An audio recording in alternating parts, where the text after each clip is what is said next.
class 8. Last video I have explained you about the formation of the Swarajya Party by Chittaranjan Das, and it was formed due to the abrupt withdrawal of non-cooperation movement by Gandhiji, because many leaders in the Congress, they were not happy with Gandhiji's this decision.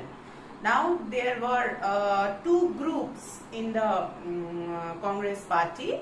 One was the pro-changers, another one was the no-changers. Now pro-changers means, pro-changer means they were in favor of change, and no-changers mean they were against any kind of change. Now Swaraj Party was formed by Chittaranjan Das. It was formed within the Congress. It was not a separate party, but some Congress leaders who were the pro-changers, they formed the Swaraj Party within Congress. And no changers were Vallabhbhai Patel, Dr. Rajendra Prasad, Chakravarti Raja Gopalachari. So they were the no changers. They were the strict followers of Gandhiji. But anyways, the supporters of the supporter of the Swaraj Party, they followed the policies and programs of the Swaraj Party, and after Chittaranjan Das passed away in 1925, the Swaraj Party was also gradually lost its significance.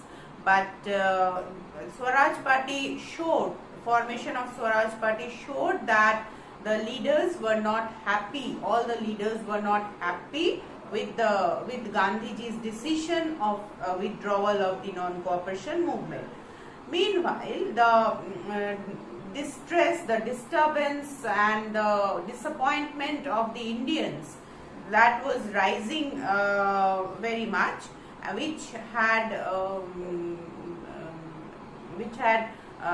made the British very much anxious, and they wanted to change the situation of the Indians. For that reason, the British Parliament had prepared or appointed a commission, 7 members commission under Sir John Simon, and named it Simon Commission, and it was appointed to come to India and discuss about the problems and constitutional remedies for the Indians.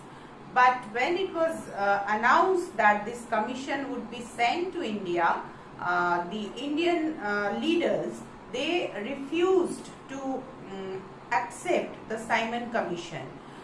Why? Because all the 7 members of the Simon Commission, they were all British.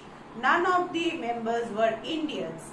So they were coming to India to discuss the problems of the Indians, but there were no Indian members in the commission, which was actually a direct insult to the Indians. And for that reason, the Indian leaders, they decided to reject the Simon Commission. Wherever they would come and they would visit, they decided to show the protest by showing the black flag to the members of the Simon Commission and shouting the slogan, "Go back Simon."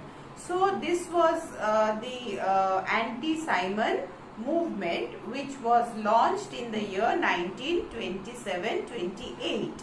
Now it so happened that the police had taken severe measures. They have discharged lathis upon the protesters, and in doing so an aged leader, Lala Lajpat Rai, who was leading the procession, anti-Simon procession in Lahore, he was gravely injured on his head by lathi, and about 1 month he had suffered because he was an aged person. He could not survive that blow and ultimately passed away.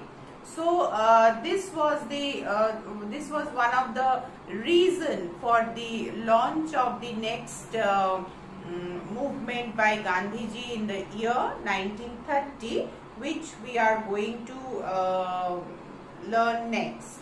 That is the civil disobedience movement. It was the second movement launched by Gandhiji in the year 1930.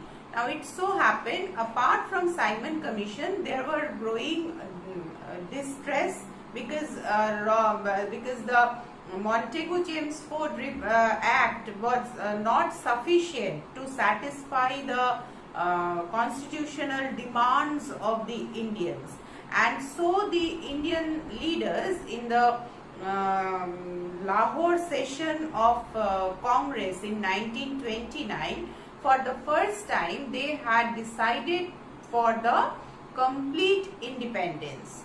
They decided to demand for the complete independence from the British rule.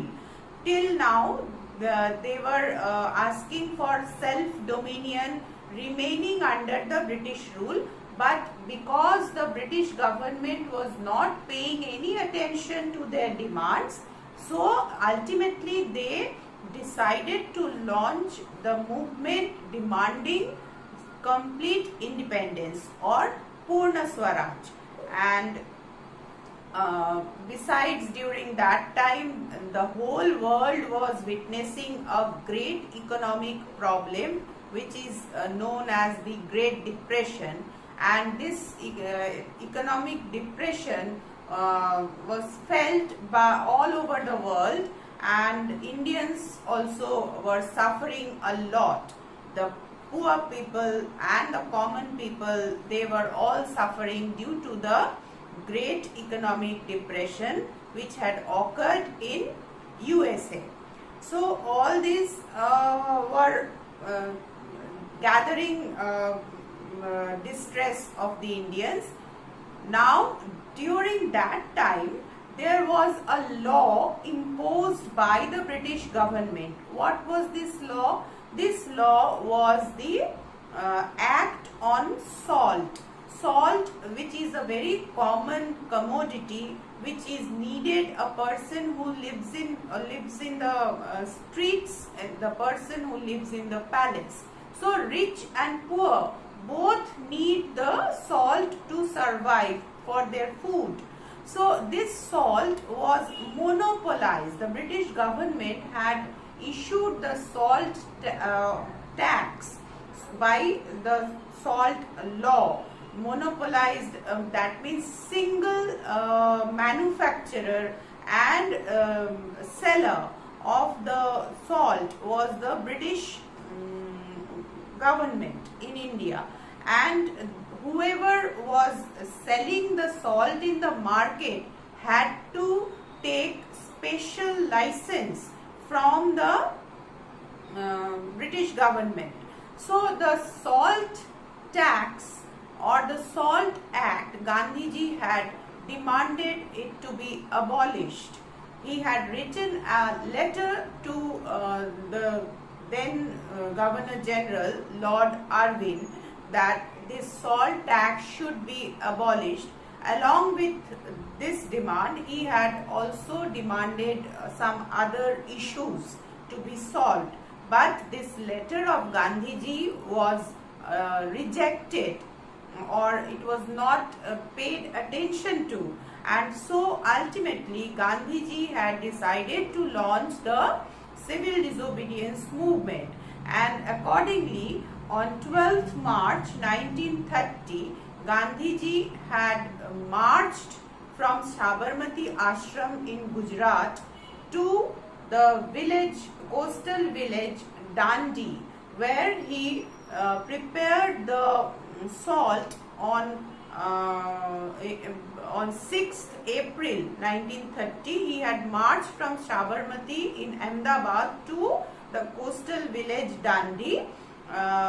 It had taken about 24-5 days, and in the morning of 6th April he had manufactured salt from the sea water and breaking the salt law, and this was the official beginning of the civil disobedience movement. And this march of Gandhiji on 12th March from Ahmedabad Sabarmati Ashram to the village, coastal village Dandi, this came to be known as Dandi March.